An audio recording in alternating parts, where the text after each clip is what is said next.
રાતના લગભગ 11 વાગ્યા હતા. કાકાએ તેના મોબાઈલને ટોચ કરી અને કહ્યું કે એલિના, આજે છત પર જોઈશું તો સારું રહેશે, કારણ કે લાઇટ પણ નથી, ઘણી ગરમી છે. માટે સંમત થઈ તે ચાદર સાથે છત પર આવ્યા અને હું મચ્છરદાની લઈ આવી. છત પર ઘણી ગરમી હતી અને મને પરસેવો થઈ રહ્યો હતો. ત્યારે કાકાએ કહ્યું કે એલિના, થોડી હળવી નાઇટી પહેરીને આવ, તું આમાં સૂઈ શકશે નહીં. તેમને વાત માની અને હું નીચે ગઈ. જારીવાળી નાઇટ પહેરીને પાછી આવી. જ્યારે હું ટેરેસ પર પાછી આવી ત્યારે કાકા મારી તરફ જોતા જ રહી ગયા. કાકાએ મને કહ્યું, એલિના, આજે તને જોયા પછી તું જાણતી નથી કે મારા હૃદયમાં શું થઈ રહ્યું છે. એલિના, તને કંઈ પણ મહેસૂસ થતું નથી? મેં કહ્યું, કાકા, હું સમજી શકતી નથી કે તમે શું કહેવા માગો છો. જાણી જોઈને અજાણ બનતી હતી. કાકાએ કહ્યું કે જ્યારે પણ તારી કાકી આવી નાઇટી પહેરીને મારી સામે આવે છે ત્યારે મારી જાતને રોકી શકતો નથી. આજે જ્યારે મેં તને આવા કપડામાં જોઈ ત્યારે મારું હૃદય અંદરથી બેચેન થઈ ગયું. તેમની વાત સમજી રહી હતી, પણ મેં તેનો વિરોધ કર્યો અને પછી આખી રાત કાકા મારી નાઇટીની અંદર હાથ નાખી અને તમારા મિત્રો, તમારો બધાનું આજની આકર્ષક વાર્તામાં સ્વાગત છે અને મારું નામ એલિના છે અને હું કોલેજમાં અભ્યાસ કરું છું. તે જૂનનો મહિનો હતો. મારા કોલેજની રજા શરૂ થઈ અને તે સમયે લગ્નની મોસમ ચાલી રહી હતી. ઘરમાં પણ એક લગ્ન હતા જેમાં મારા ઘરના બધા લોકો જવું હતું. ઘરના બધા લોકો લગ્નમાં જવા માટે તૈયાર હતા, પરંતુ સૌથી મોટી સમસ્યા હતી કે ઘરે કોણ રોકાશે અને ઘરની સંભાળ કોણ લેશે, કારણ કે અમારા શહેરમાં થોડા સમયથી ચોરીના કેસ વધી રહ્યા છે. એક અઠવાડિયામાં 2 કે 3 મકાનોમાં ચોરી થઈ રહી હતી. તેથી જ અમારા માટે એક સાથે જવું શક્ય નહોતું.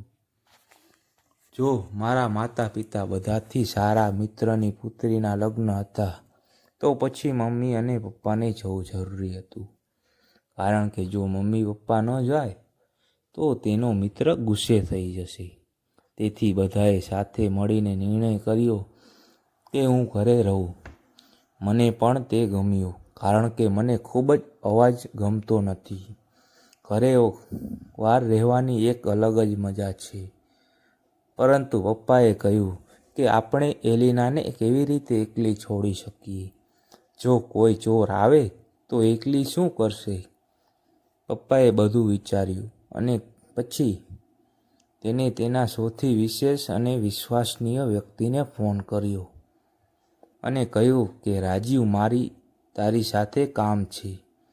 હું ને તારી ભાભી 2-3 દિવસ માટે લગ્નમાં જઈ રહ્યા છીએ. એલિના એકલી ઘરે રહેશે. એલિનાનું ઘર એકલા રહેવું યોગ્ય નથી, તો તમે મારા ઘરે થોડા દિવસો રોકાઈ શકો છો. રાજીવ કાકા મારા પિતાના સૌથી સારા મિત્ર હતા. રાજીવ કાકાએ કહ્યું કે એમાં સમસ્યા શું હોય યાર, એલિના તો મારા બાળકની જેમ છે. તેની સંભાળ રાખવી તે મારી ફરજ બની જાય છે. એલિનાની સંભાળ રાખીશ. રાજીવ કાકાની વાત સાંભળીને પપ્પાએ શાંતિનો શ્વાસ લીધો અને હું પણ ખુશ હતી, કારણ કે મને બહારપણથી રાજીવ કાકા ખૂબ જ પસંદ હતા. તેણે મારી દીકરીની ઈચ્છાને પૂર્ણ કરી અને મારું બધું માન્યું. રાત્રે મમ્મી પપ્પા લગ્નના તમામ પેકિંગ કર્યા અને સવારની ટ્રેનમાં ચાલ્યા ગયા. આખો દિવસ હું ઘરે એકલી હતી અને મને મૂવી જોઈ પછી કોઈનો કોલ મારા ફોન પર આવ્યો. જ્યારે મેં ફોન ઉપાડ્યો ત્યારે ત્યાંથી અવાજ આવ્યો, હેલો મિસ, આજે સાંજે શું ખાવાનું પસંદ કરશો? સમજી ગઈ કે રાજીવ કાકા છે. મેં પણ તે જ રીતે કહ્યું, જો તમે ખાવાની વાત કરી રહ્યા છો તો તમે પનીરનું શાક લેતા આવજો અને તે પછી તમે જે પણ ખવડાવશો હું ખુશીથી ખાઈશ. તેના આગમન પહેલાં જ મેં રોટી અને ચોખા બનાવ્યા હતા. જ્યારે કાકા સાંજે ઘરે આવ્યા ત્યારે તે પનીરનું શાક પણ તેની સાથે લાવ્યા. સીધા ઓફિસથી મારી પાસે આવ્યા. તદ્દન થાકેલા દેખાતા હતા. તે ઘરે આવ્યા અને તેણીએ મને કહ્યું કે એલિના, તું જમવાનું ટેબલ પર રાખ, મારા હાથ અને પગ ધોઈને આવું છું. કાકા પણથી જ મારા ઘરે આવતા હતા, તેથી મારો સંબંધ તેની સાથે ખૂબ તોફાની હતો. તે મને તેની મિત્ર માનતા અને મને બધી વાતો શેર કરતા. મેં તેમના માટે ગેસ્ટ રૂમ સાફ કર્યો. કાકાએ તેની બેગ રૂમમાં મૂકી અને હાથ અને પગ ધોવા ગયા ત્યાં સુધીમાં મેં ડાઇનિંગ ટેબલ ઉપર જમવાનું મૂક્યું. પછી અમે સાથે બેસીને ખોરાક ખાધો અને કાકાએ મને કહ્યું કે એલિના, તું પહેલાં કરતાં પણ વધુ સુંદર બની ગઈ છે.